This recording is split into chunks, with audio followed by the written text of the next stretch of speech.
Jai Gopi Jan बल्लवा Girivardhari Gopi Jan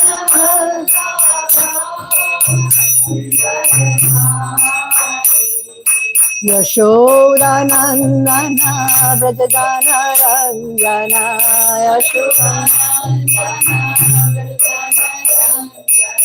Yashodanandan व्रजगान Ranjan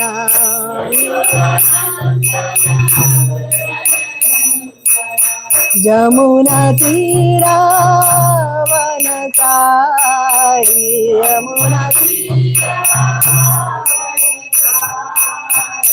Jai Radha Madhav Kunj Bihari Jai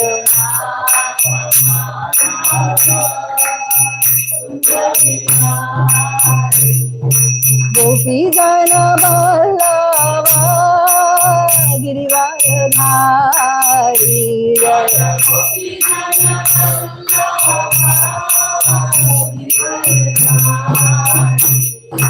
Yashodanandan व्रजगान Ranjan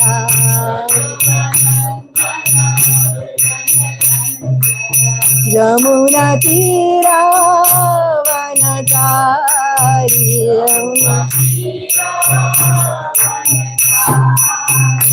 Hare Krishna Krishna Krishna Hare Hare Hare Ram Ram Ram Hare Hare Hare Krishna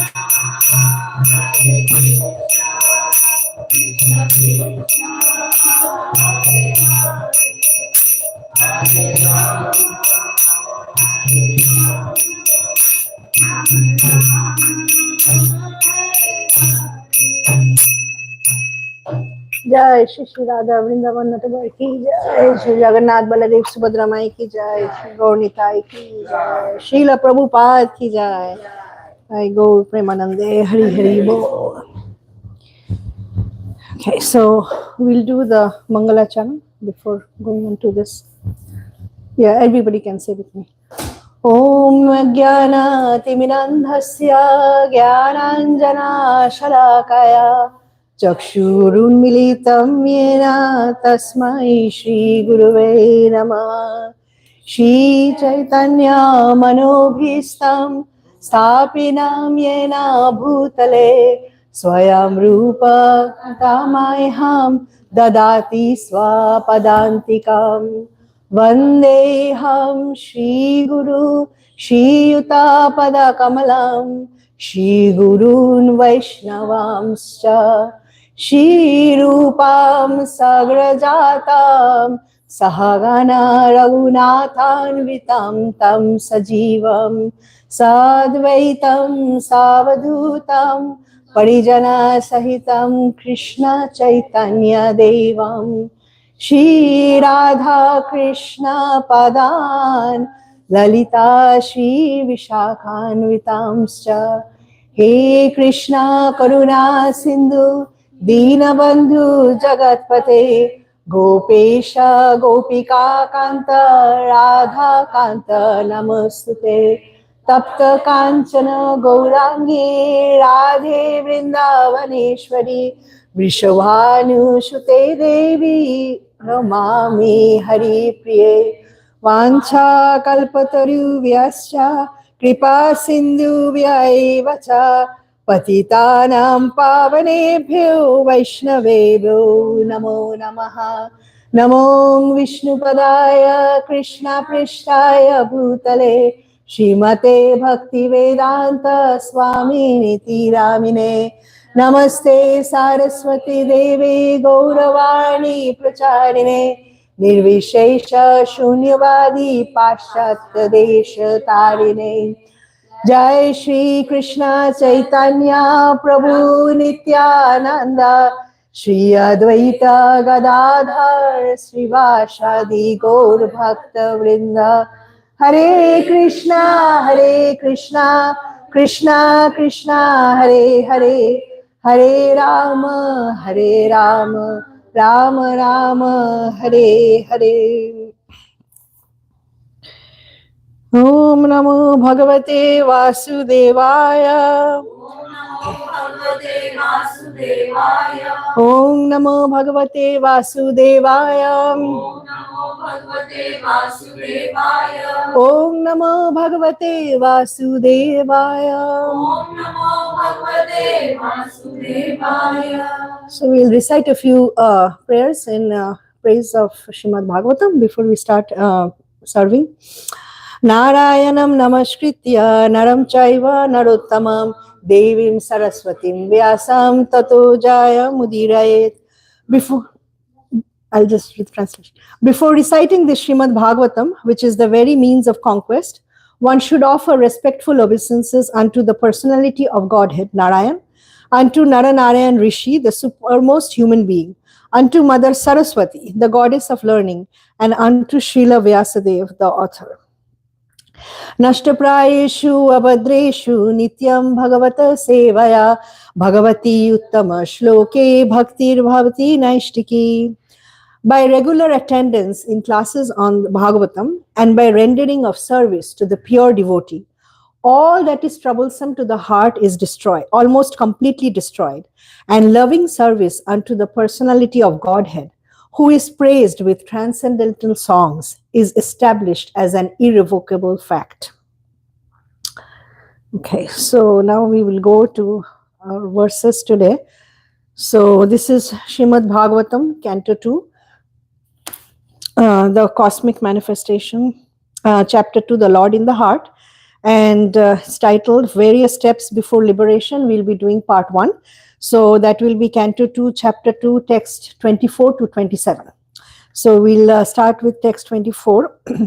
So I'll do the verse and then the translation. We'll mainly speak from the 26 and 27. So Vaishvanarang yati vihaya sagataha Shushumnaya brahma pathena shochisha Viduda kalkotha hare rudastat Prayati chakrang nipa shaishumaram. Somebody wants to read the translation? Okay, when such a mystic passes over the Milky Way by the illuminating Shushumana to reach the highest planet, Brahmaloka, he goes first to Vaishvarna, the planet of the deity of fire, wherein he becomes completely cleansed of all contaminations, and thereafter he still goes higher to the circle of Shishumara Mara to relate with Lord Hari, the personality of Godhead. Okay. Somebody can read the purport now? You can. Okay. The polar star of the universe and the circle thereof is called the Shishumara circle. And there in the local residential planet of the personality of Godhead, Shaktai Vishnu is situated. Before reaching there, the mystic passes over the Milky Way to reach Brahmaloka, and while going there, he first reaches Vaishvanara Loka, where the demigod controls fire. On Vaishvanara Loka, the yogi becomes completely cleansed of all the disease acquired while in contact with the material world. The Milky Way in the sky is indicated herein as the way leading to Brahmaloka, the higher planet of the universe. Okay, so this is the starting of this 4 verses. So here there's quite a bit of description of the universe and what happens in the process of liberation. So it's self-explanatory. So before reaching the highest planet within the universe, you go to the planet Vaishnavana, Vanara, where the planet of deity of fire, and then that completely cleanses the entity of all contaminations, and then we can go to relate with Lord Hari, the personality of Godhead. We'll move to the next verse, 2 to 25. Tad Vishwana Tva Ativartya Vishnur Aniyasa Virajenatmanaikaha Namaskritam Brahma Vidam Upaiti Kalpa Yusho Yad Vibudharamante. This doesn't have a purport, only translation. Some volunteer translation. This Shishumara is the pivot for the turning of the complete universe, and it is called the navel of Vishnu, Garbhodakshai Vishnu. The yogi alone goes beyond this circle of Shishumara and attains the planet Mahaloka, where purified saints like Brigu enjoy a duration of life of 4,300,000 solar years. Or 4 billion 3 4.3 billion Yeah, solar years. Long time, huh? That's right. Yeah. This planet is worshipable even for saints who are transcendentally situated. Wow. I thought the highest it will go was in millions. So Yeah, and this is like in billion. Yeah, yesterday I was trying to read it. And so, wow. Okay. So now 2:26. Atho anantasya mukhanalena dandahya manangsa nirikshaya vishwam Niryati siddhashvara yusta dishnayam Yadvai paradhyam tadu paramisthyam.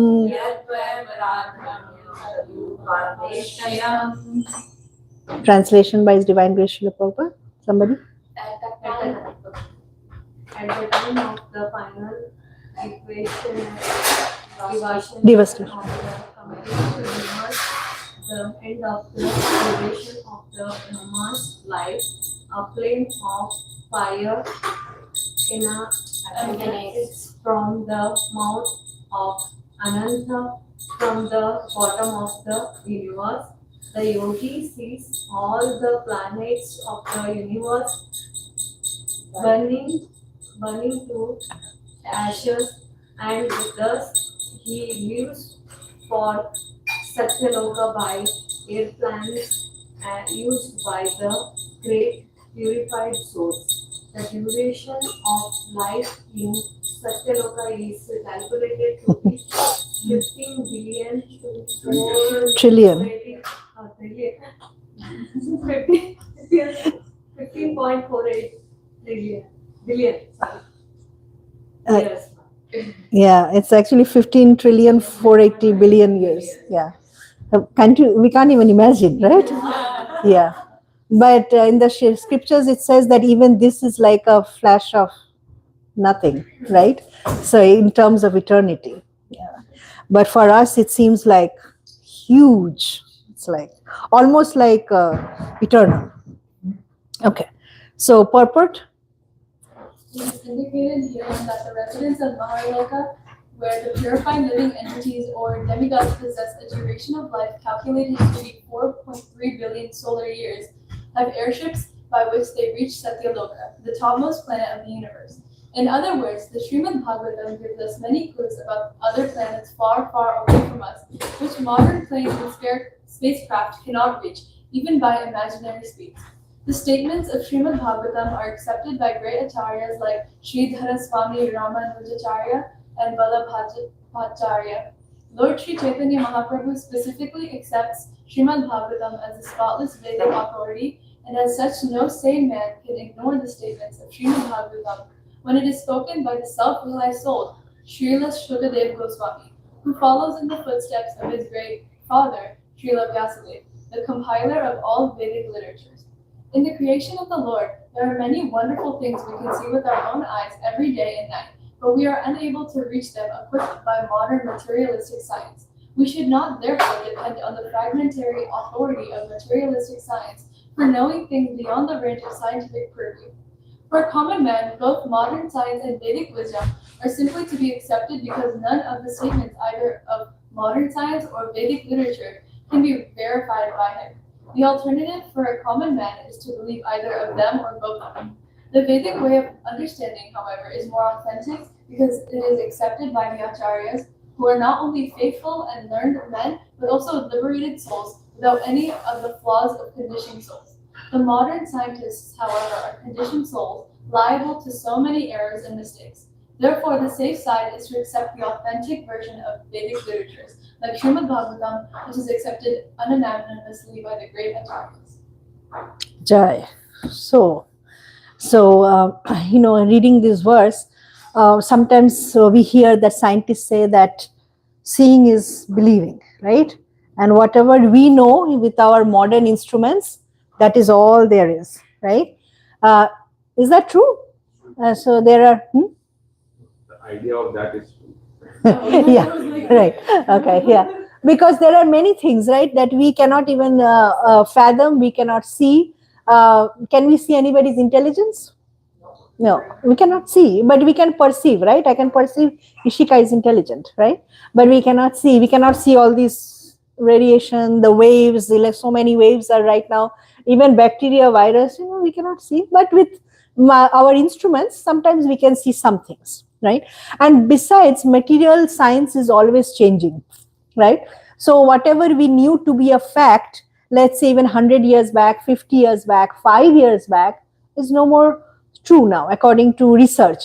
Research means what? Prabhupada used to say means we are keeping on searching, right? So the search is not over. So we are doing research, right? So, but if you see, we, all human beings, all living entities, according to Shastra, have 4 defects, right? Anybody knows what these 4 defects are? So number 1 is imperfect senses. Okay, can we see our eyebrows just by looking in the mirror? Yes, but otherwise, no. So we saw imperfect senses. So what number 2? Cheating. So we don't have to look further, right? I mean, around us, everybody, there is so much cheating going on, right? We are always liking to cheat. So tendency to cheat others. Anything else? Anything that comes to mind? Mistakes. We are tendency to make mistakes, right? We are always prone to making so many mistakes, right? And then if you say sorry, that's good, but many times we don't even say that, right? So tendency to make mistakes. And last one is being illusioned, right? Being in illusion. So all these defects are there. So how can we, with such improper senses, say that only whatever we see or know, that's it, and there is nothing else? Like even if you look at space science, when we were young, we used to have these rhymes to remember the planets, right? And we had Pluto as one of the planets, right? The 9 planetary. Do you learn now Pluto as a planet? No. So Pluto is no more a planet, right? So that's changed, right? So many things. Atoms couldn't be subdivided, right? Long time back. But now there are so many, protons and neutrons, electrons and positons, so many things that's there in the atom. So material science, the point is that it is changing. And what we know now, that is what we accept as true. Now, does that mean that material science is not important? No. I mean, whatever we know, it does help us to lead our day-to-day lives. Obviously, there is all these medical discoveries and things going on. But we should not be thinking that that is the be-all and end-all of knowledge. Okay, if we have to keep in mind that material science also has a lot of limitations, right? And in the purport, Prabhupada makes that very clear. So, however, spiritual knowledge is coming in the descending pathway, and these are being propagated and propounded by very self-realized souls. I mean, if you analyze their character, Vyasadev, Shukadev Goswami, then our different acharyas, what kind of exemplary lives they led. Okay, so that is, the Bhagavatam is being spoken primarily by Sukadev Goswami, who is the son of Srila Vyasadev, who has written all of the Vedic literatures. Okay, so what a wealth of knowledge is there. So, Prabhupada makes a statement that as humans, is there any possibility to verify even what the scientists are telling us? Not really. Okay, so we can't even verify spiritual science. So why are we so? I'm not saying we, but people, so much like no, we cannot accept spiritual science. Whatever you think, that's right. But we don't have to take knowledge. But it doesn't make sense because spiritual knowledge is also science. That's why Prabhupada wrote so many books, and we have this wonderful book, right? Science of Self-Realization, which makes so much sense when you see it from the actual scientific point of view. So we talked about the flaws of the conditioned souls. Okay, so maybe we'll go to the next verse and then we'll club a lot of things together. Let's see. So this is Srimad Bhagavatam 2:27. Nayatra shoka na jara na mrityur nartir na cha udvega rite kautaschit yachi tato daha kripayana idam vidam duranta dukha prabhavanu darshanat. Okay, we'll do the synonyms. Rasi Krishna Prabhu, want to do? Na, never. Yatra, there are. Shoka, bereavement. Na, not. Jara, old age. Na, nor. Mrityu, death. Na, nor. Artihik, pains. Na, nor. Cha, also. Udvega, anxieties. Rita, save and accept. Kutaschit, sometimes yet, because of. Chit, consciousness. Tataha, therefore. Adaha, compassion. Kripaya, out of heartfelt sympathy. Idam vidam, of those who are ignorant of the process of devotional service. Duranta, unsurpassable. Dukkha, misery. Prabhava, repeated birth and death. Anudarishinat, by successive experience. Okay. In that, in that planet of Satyalok, there is neither bereavement nor old age nor death. There is no pain of any kind, and therefore there are no anxieties, save that sometimes, due to consciousness, there is a feeling of compassion for those unaware of the process of devotional service, who are subjected to unsurpassable miseries in the material world. Okay. Purport by His Divine Grace A.C. Bhaktivedanta Swami Srila Prabhupada. Foolish men of materialistic temperament do not take advantage of successive authorized knowledge. The Vedic knowledge is authorized and is acquired not by experiment, by the authentic statement of the Vedic literatures explained by bona fide authorities. Simply by becoming an academic scholar, one cannot understand the Vedic statements. One has to approach the real authority who has received the Vedic knowledge by discrete succession. As clearly explained in the Bhagavad Gita 4.2, Lord Krishna affirmed that the system of knowledge as explained in the Bhagavad Gita was explained to the sun god, and the knowledge descended by discrete succession from the sun god to his son Manu, and from Manu to King Ikshvaku, the forefather of Lord Ramchandra. And thus the system of knowledge was explained down the line of great sages, one after another. But in due course of time, the authorized succession was broken, and therefore, just to re-establish the true spirit of the knowledge, the Lord again explained the same knowledge to Arjuna, who was a bona fide candidate for understanding due to his being a pure devotee of the Lord. Bhagavad Gita, as it is, was understood by Arjuna, is also explained, Bhagavad Gita 10, 12, 13, but there are many foolish men who do not follow in the footsteps of Arjuna in understanding the spirit of Bhagavad Gita.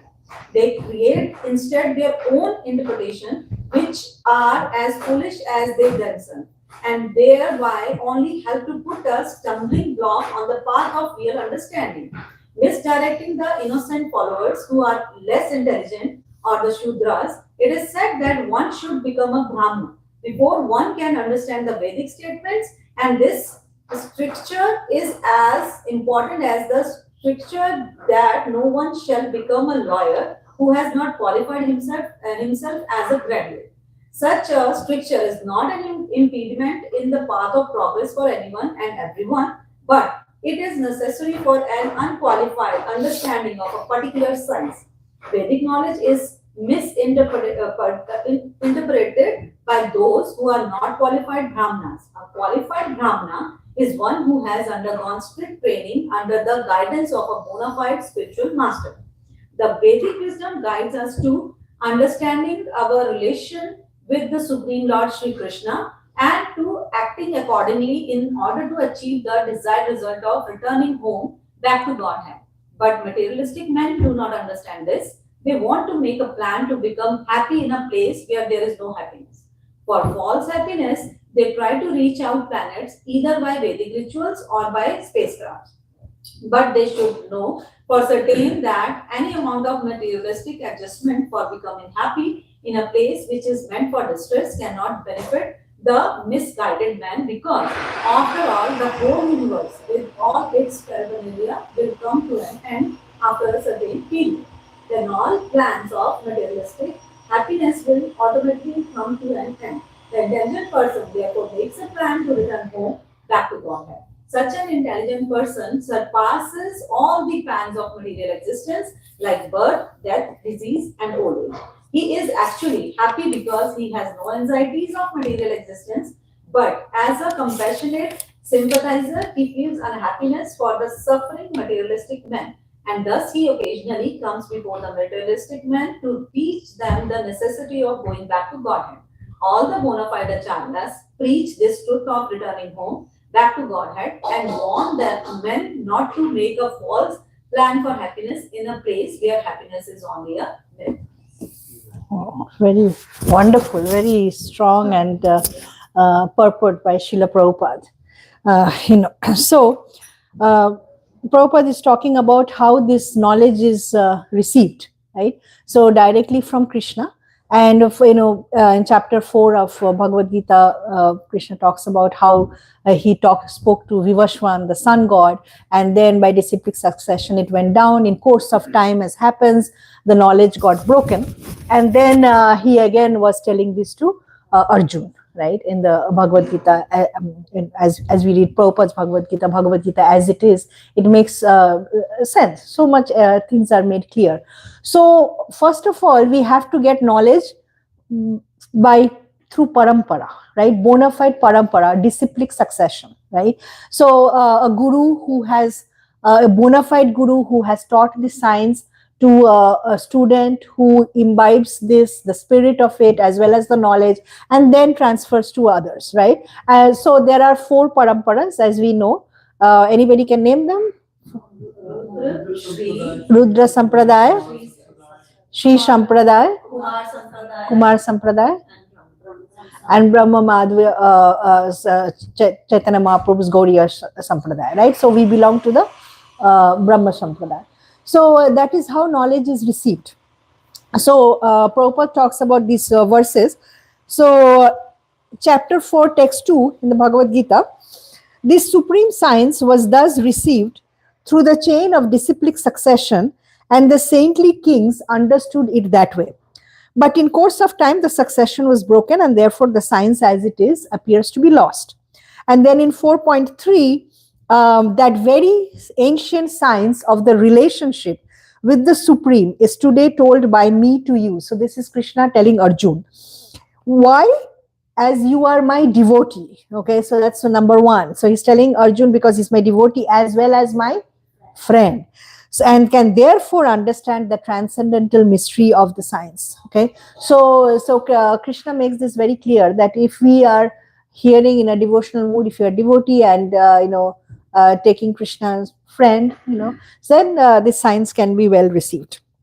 Again, he talks about this in chapter 9, text 1 in Bhagavad Gita.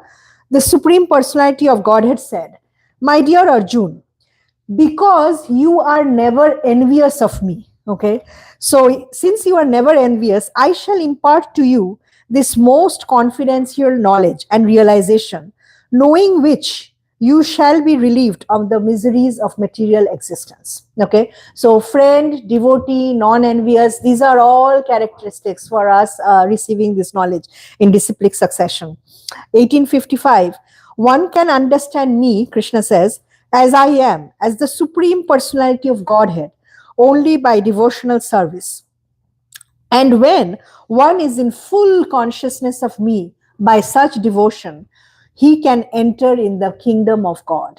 Okay, so all verses on the same theme.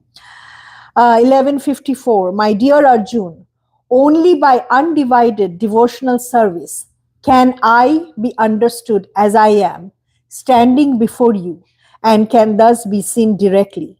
Only in this way can you enter into the mysteries of my understanding. Okay, because sometimes, we are distributing books, and people often say that, we started reading the Bhagavad Gita, but gave it up. It was too difficult. It was very hard to read. And many times, because they are reading many other translations or interpretations of Bhagavad Gita, and it didn't make sense to them, right? But when you start reading Bhagavad Gita as it is, Srila Prabhupada, he has given such beautiful, as we were reading, for all the books, word for word translation, the sentence translation, the purport as it comes in the parampara. So how fortunate are we to get this knowledge, all the scriptures, Bhagavad Gita, Bhagavatam, teachings of Lord Chaitanya, Nectar of Devotion, Chaitanya Charitamrita. So all of these, we are getting unadulterated knowledge, right? And we should be very, what you can say, like, thinking that we are so, we should be grateful to Srila Prabhupada for giving us this knowledge. And then in one part of the purport, Prabhupada also says that in Satyaloka or higher planets, they are happy, but then they want to distribute to others, right? They have this compassion for other living entities. So we also share this knowledge with others. Okay, so now we'll talk about other things that Prabhupada touched on in the purport. That is there happiness in this material world or not? Okay, anybody else? I think there is, but it's just for a very short time. For a very short time. There is a very Okay, so it's a flickering, very short time. Okay, anything else? Any others? Can anybody experience actual happiness in the material world? In devotional service. Yeah, in devotional service. Okay, all right, yeah. So actually in this material world, it's called what? Dukkhalayam Ashashvatam, right? So what is alay mean? Alay means abode, yeah, right? Or a house, something like that, right? So if we say Granthalaya, it means where? A place where there are books, right? Library. So if we say Bhojanalaya means where you can get food, bhojan. So what is Dukkhalaya means? What do you get here? Misery. So it's house of misery. It's a place of misery, right? And who is certifying this? The maker of this universe, the world. He is certifying this, that I am guaranteeing this. This is Dukkhalayam Ashvashvatam. Okay. So as Ishika, you were mentioning, so there may be some happiness, right? But it's flickering, and does it last? No. So it will end, right? So sometimes people say, well, I have everything going for me. Everything is great, great job, great spouse, lot of money. I don't see any problem. So let's say, even if you have, let's say, it's difficult, but even if you have like the greatest relationship, is it going to last? No. So it's going to end when this body is annihilated, and everybody has to die, as sure as death, right? So everything will be over. So the maker is saying Dukkhalayam Ashashvatam. Okay. But then Rasik Krishna Prabhu makes a point that when we get into pure devotional service, then we can actually get a glimpse of this happiness that is there in the eternal spiritual world, right? So there is a nice story that Srila Prabhupada used to say. So I'll have to look at it before I say this. But it's really gives a nice understanding. So let's see where it is. Okay, so this saint is giving his blessings to 4 different people, categories of people. Okay, so a butcher comes to get his blessings. So what does the saint tell him? Don't live, don't die. Okay, because your living also is hell, and if you die also, it's going to be hellish. Okay, because that's your life. So don't live, don't die. Okay. Now to a prince also comes for a blessing, right? King's son. So what does he say? Live long life, live forever. Okay, because right now you are enjoying, you are getting everything, it's all going good for you, but you're not performing devotional service. So what's going to happen after death? All bad things, right? So karma will have its effect, so better not die. Now brahmachari who has been following rules and regulations but not necessarily performing pure devotional service, he comes for blessing. So what does the saint say? Hmm? He said you can live. So he says, I'll tell you this thing. So you die immediately because you have done everything. Okay. So now you can live, pass away, and then get a better destination. Okay. Whether, back to Godhead or you are just progressing. Devotee, what he say? It doesn't matter. It doesn't matter. Don't live, don't die. It doesn't matter, because whether you go to hell, you go to prison, you go wherever, you are just going to be preaching my glories. So what does it matter, right? So this is to illustrate that point, that yes, this is a place of misery, but when we are performing devotional service, even in this life, we can, we don't have to have any worries. Okay. First of all, whose protection are we? Supreme Lord, right? So the Lord is protecting the devotees, so we don't have to worry about anything. Now some people may say that, would you get any problems if you take up devotional service? Do we get any problems? What is the answer? Yes. Yeah. Okay. Yes. Why? Big problems. Krishna says right to the first, as soon as my glance is on you, the first thing I do is I take all material opulences. Yeah. So in the long run, is that a problem though? But yeah, but it seems scary. But actually, Krishna, what he's doing, his other name is what? Hari. So he takes away, and he may now, it's not to scare people, but according to our maturity and our progression in Krishna service, Krishna is going to do things that is going to benefit us in the long run. Okay. So whatever Krishna does at that point, it may seem like, Krishna, I am doing all this for you, chanting, doing all these services. What am I getting in return? I think all devotees, all of us have had those kind of experience, those kind of times. But, at least from my experience, I can say, few years down the road, I'm like, thank you, Krishna. Okay. At that point, it was not possible to see, because we don't see the big plan, right? We are in this small, we are thinking about, all we know, we don't even know what we ate yesterday. Okay. So what kind of plans can we make?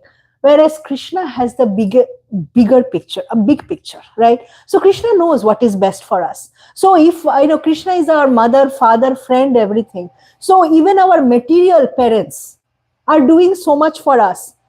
Do we really think that our Supreme Father and Mother, Shishi Radha Vrindavan Natabar, is not going to take care of us?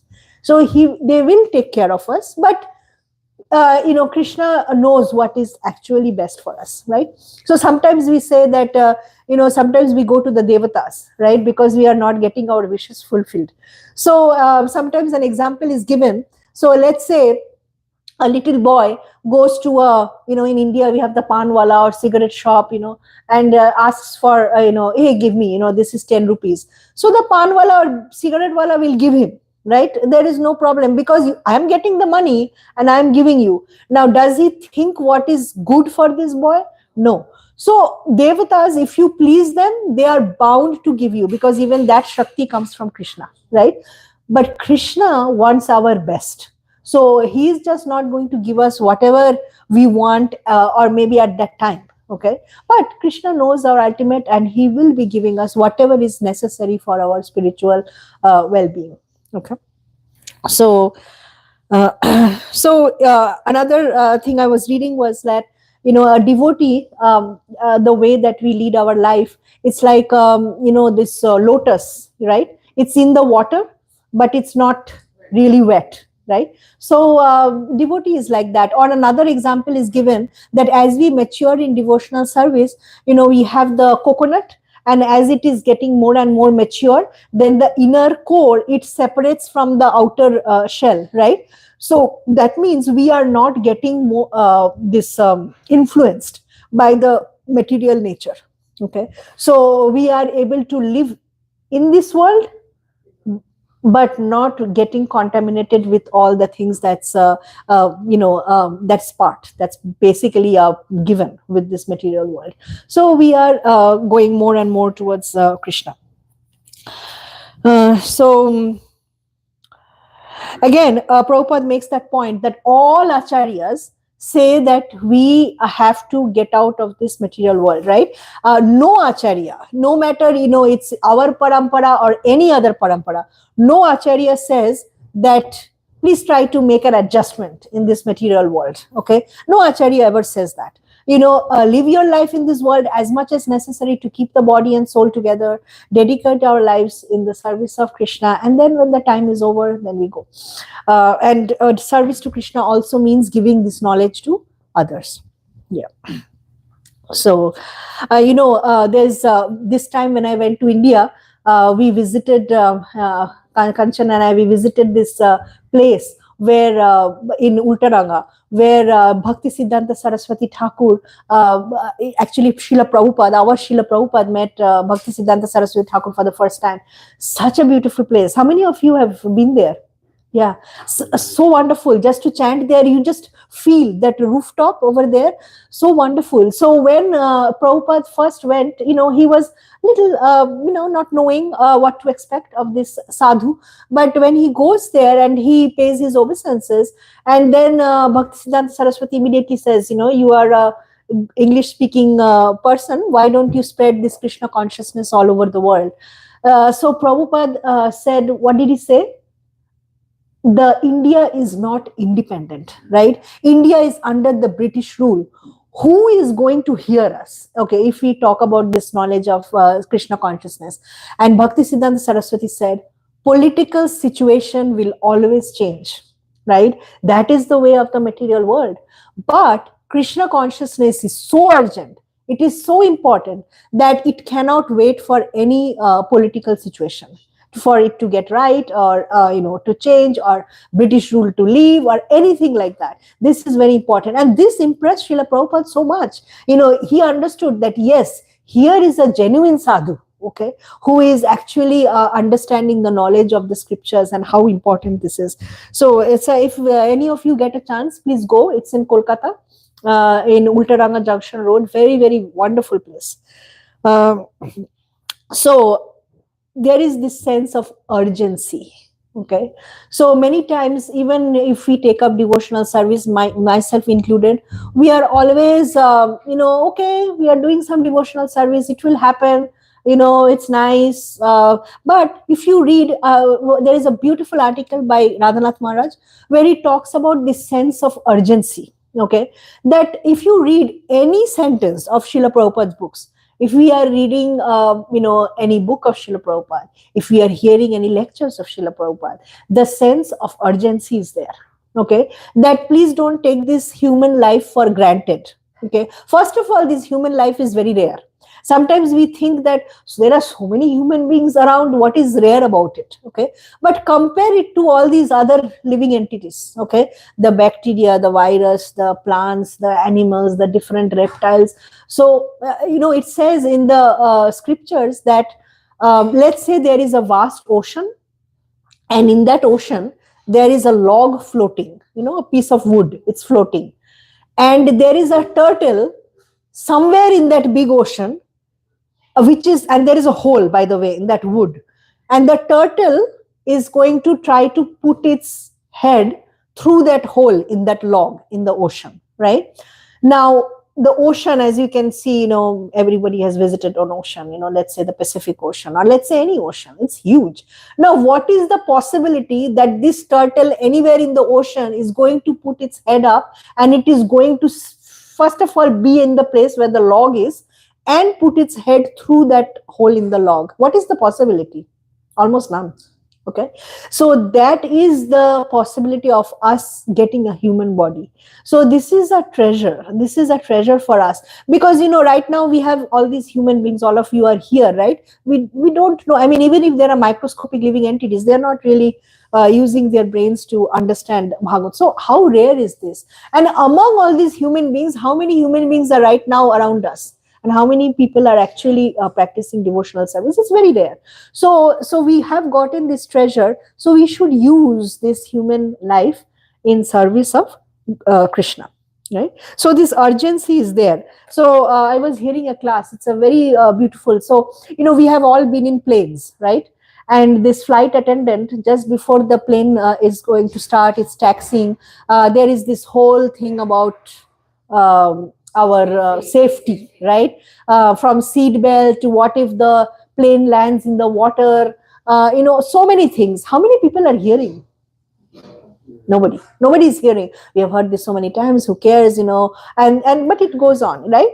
Now let's say that the plane actually faces an emergency, okay, and the pilot announces that we are going to crash, okay, and we are giving the safety instructions. Would anybody be reading newspapers or putting their headphones watching movies?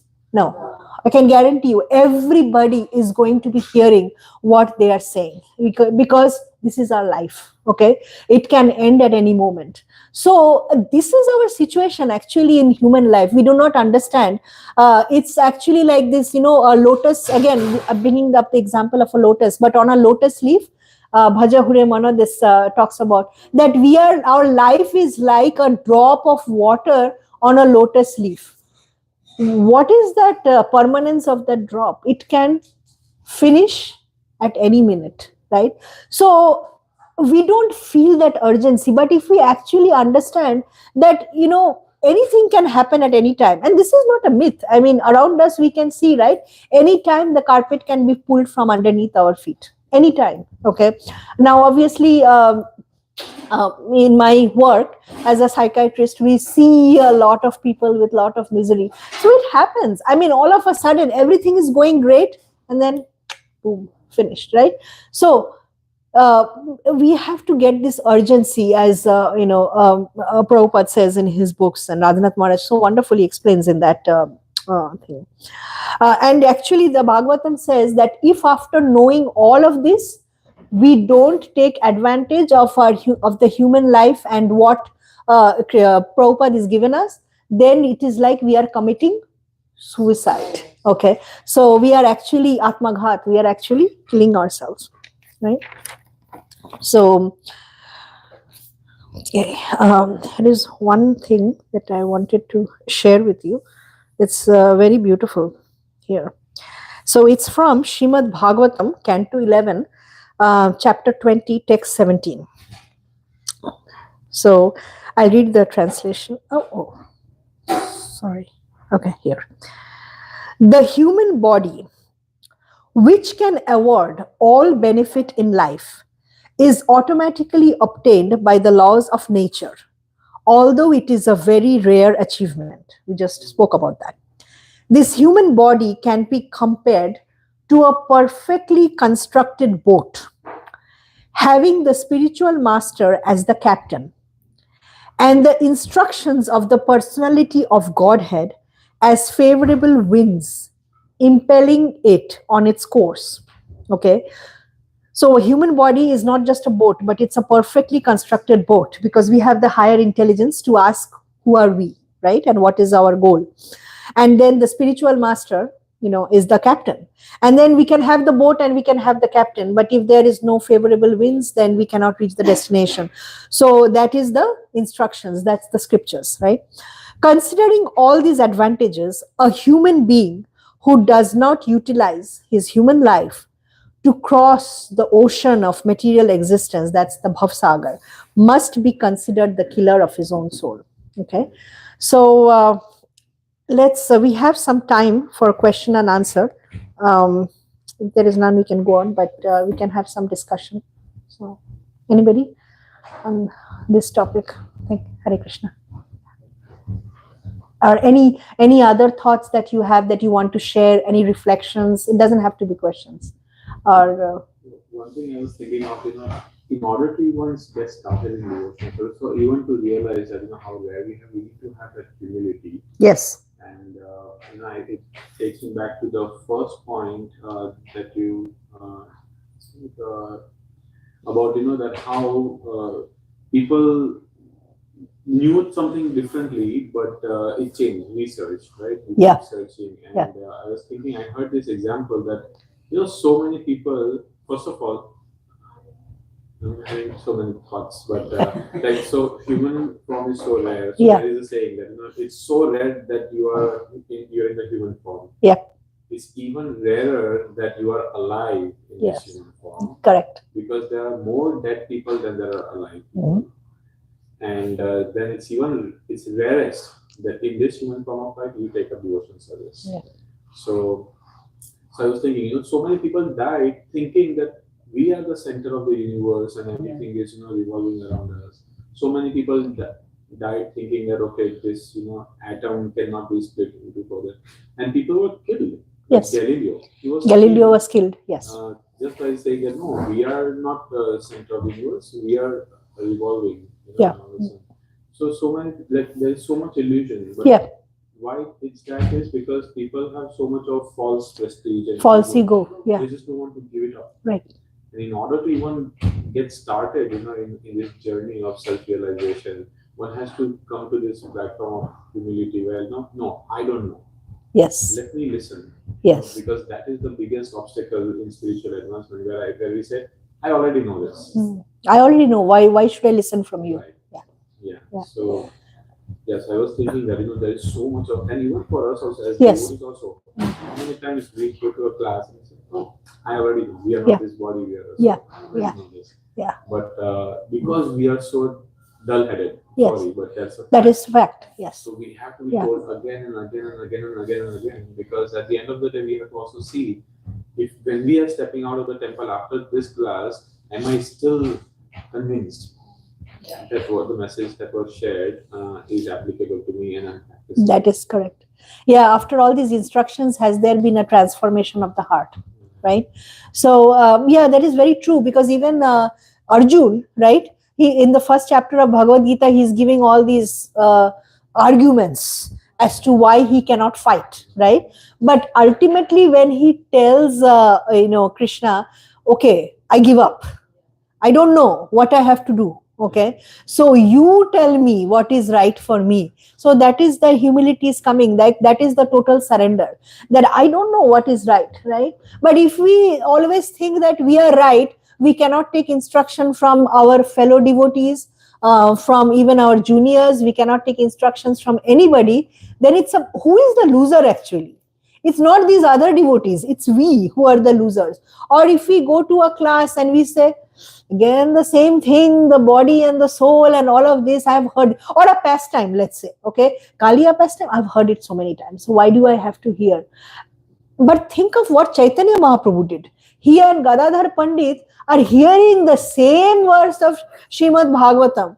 Bhakti Siddhanta Saraswati speaking on the same verse of Srimad Bhagavatam for 1 month. Okay, and that is why when Prabhupada, he never used to leave Bhaktisiddhanta Saraswati's side. He used to sit and hear. So Bhaktisiddhanta Saraswati Thakur noticed that. Okay, and he said he likes to hear. Okay, so that's a great quality, because that day on Thursday we were having a discussion. The devotee was saying that sometimes we hear the same thing, but how is it new? Okay, so we have to hear something new. New doesn't mean that we have to make up something new about Krishna. The scriptures are such that if you read it again and again, you get newer and newer realizations. Okay, and you know that you have developed an attraction for hearing is if you are not bored hearing scriptures again and again, because you get newer and newer knowledge, right? And it is it's so wonderful. Like the first time you read the Bhagavad Gita, at least I know, first time you read, you're trying to understand. More you are reading, I'm like, wow, like for example, this verse I just read, I knew about the human life being a boat, but this well constructed boat, it just kind of struck me yesterday. Okay, and I was thinking, oh yeah, I never thought of that. I thought of boat, but I never thought of. So again, there are many things that will speak to you as you are, yeah. Thank you for sharing that. That's really, really wonderful. Yeah, and again, thinking of this point that knowing already but still doing it, then it's the most amazing example is chanting. Yes. same mantra has Yeah. been chanted every day. Yeah. There is no difference, no varieties. Okay, no, today let me chant some new mantra. There is no such thing. Correct. Same mantra Yeah. again and again, and that gives so much joy. Yeah. Sometimes, but it's supposed to give all the time, but because of We are our conditioning. busyness. Yeah. Yeah. So I was also remembering one class by His Holiness Jayadeva Maharaj that how even for Kirtan also there are devotees who have like, oh Prabhu, you are just singing same melody again. Please just switch it up, make it more pumped up, fired up Kirtan. Let's have some exciting Kirtan. Yeah. But the purpose of Kirtan is for the pleasure of Holy the name. Lord. Yeah. And the holy name is so amazing melody, right? Madhura Madhura, it's sweeter than the sweetest. So the tunes and melodies are because of our conditioning. But even if somebody is singing in the same, Prabhupada chanted only one melody for hours. For hours. For hours. And what effect did it have on people? Yeah. Because the purity is the force. Right. So he was saying that how even in Mangalarti also there are 4 or 5 tunes. But even if just one tune is sung with proper intention, then everybody else, because in Kirtan, as well as when we are reading scriptures, it is time for us to go in depth. Correct. And if we are just looking at the cosmetic stuff and all the frills. Yeah. Yeah. Then we are just floating on top. Yeah. Yeah, I had this experience. Thank you for bringing that up. It was many years back in New Vrindavan, and there was the 24-hour kirtan. And in the evening, I'm not by no means putting anybody down. I mean, there were a lot of very, very nice kirtans, a lot of, it was nice. It was really nice. But then in the evening, Shivram Maharaj comes and he starts kirtan. Everybody is spellbound. Okay. One tune, he sang for 1 hour. The purity and the force that which he sang till today, it's been 15 years. I cannot forget that. Okay. Like it's right there. It was so beautiful, so heart touching. It went right into your heart. So, Prabhupada, he didn't put in frills. I mean, they are very simple, singing the Hare Krishna Mahamantra and revolutionized the world, right? It went right to the heart of people who were hearing. So, the purity is the force. So, yeah, we tend to forget that. Thank you for reminding. Like how you mentioned the Lilas, like when you first read a Lila, you're like, oh, like for Damodar Lila, at least there's a lot of like significant things that you pass over, but when you read it again and you get listened to, like for example, like the first time it's like, okay, so Krishna was hungry, but then the milk spilled from her pan, so she had to go run. Right. Yeah. But then the second time you like read it, and then you realize why the milk spilled was because Mother Yashoda was going to use her own breast milk to feed Krishna.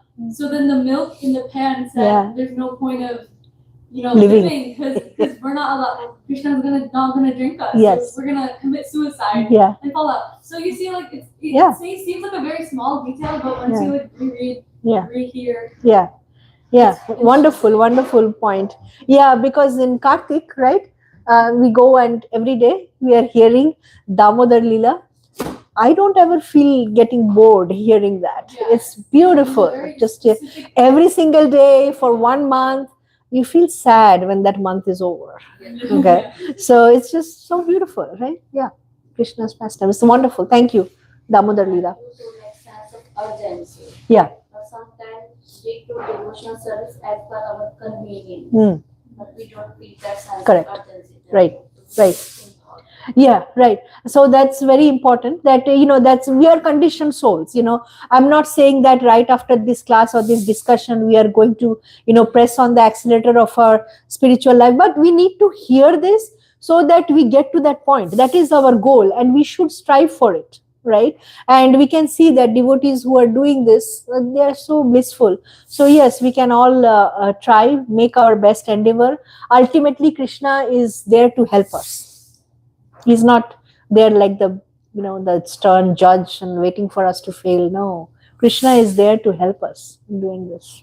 Yeah. I think time is up, right? I have one last one. Okay. In the beginning we discussed that Krishna, when his Hari, he takes away, and I only brought it up that how Krishna first takes all the material obligations, but in Bhagavad Gita, Krishna also says that Yogakshemam Vahamyam. whatever you, I preserve what you have and carry what you lack. Correct. So Krishna knows what is best for us. If something like, so many devotees are so materially opulent, right? Very, Yes. very Yeah. well situated. Yeah. And Krishna continues to give Yes. them that. Yeah. Why? Because they are like the Amrish Prabhu, Alfred Ford. Right? Yes. So he is dedicating entire $130 million for our People TOVP. can even- Can somebody imagine? Yeah. They're not donating that much Mm. in religious activities. Yeah. People do so many. Bill Gates and all these people are doing so Yes. many philanthropic activities. Right. Yeah. But for spirituality. Yeah. So that is very bold. So Krishna and Prabhupada. Yeah. I was talking, what did you say about Prabhupada? Like Krishna at one point, it took away all his material, assets, money, everything, right? Family, nothing, right? And Prabhupada blissful. Okay, Krishna, you have, and then he brings him to America, heart attacks, stroke, comes here, doesn't know whether to turn right or left. At that point, he didn't know that all these temples and devotees are waiting. Now we know the story, so we think, oh, something great is going to happen. But just think of Prabhupada. He is landing here. He knows nobody except the Agarwals who have sent him a letter. He has never even met them. He doesn't really know where. He says, I don't know whether to turn right or left. But he has full faith in his Guru Maharaj's instructions and the holy name. Right. So then he, then the rest is history. So then Prabhupada says, Krishna took away everything and then gave me multifold than I could have ever imagined. Yeah. And then you said about Ambarish Prabhu, right? Yes. They were in a room conversation and Prabhupada just said, you are Alfred Ford's son, do something big for, what do you think about this temple of, Henry Ford's great grandson? And first he said, where is Henry Ford? That was his question. And so, his name was Alfred that time. He was thinking, oh, nobody has ever asked me that question. People are always after my money. Nobody has ever asked me that question. But he thought, where is my great grandfather today? So then Prabhupada later on, when he takes up devotional service, he says, well, I'm thinking of this Vedic planetarium in temple of Vedic planetarium in Sridham, Mayapur. What do you think about that? So Amrish Prabhu said, I think it's a good idea. Sir, why don't you finance it? So that was instruction so many years back, right? But again, instructions are instructions. And then you meditate on this your whole life. So many obstacles, and now, he's giving so much money and Krishna is giving him because he knows he's going to use that fully in Krishna's service. So I think with this, we can end now. Okay. Jai Srimad Bhagavatam ki jai, Jai Srila Prabhupada ki jai, Jai Gaur Premanande, Hari Hari Bol. Yeah. Yeah.